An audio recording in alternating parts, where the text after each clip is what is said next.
ह्या पोराला मालकानं कामावरून काढून टाकलं म्हणून त्या पोरानं बघा मालकासोबत काय केलंय. काय म्हणलं? हो, काल कामावर काऊन नाही आला?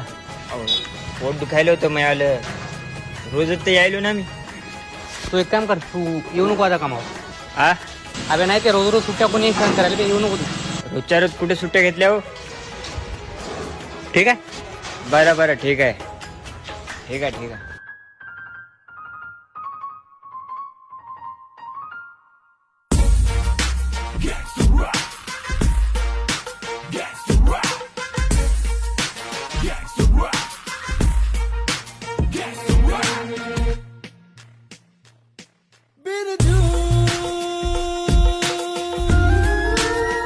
ए, इकडे इकडे अबे इकडे. काय तू रोज हागायला बे घरासमोर येऊ? हो मालक, तुम्ही मला कामावून काढलं तर मी उपाशी मरण झालो. ते दाखवायला मी तुम्हाला इथे यायलो, माहिती आहे का? खरंय का रे? मेरी जिंदगी में तुम बहार बनके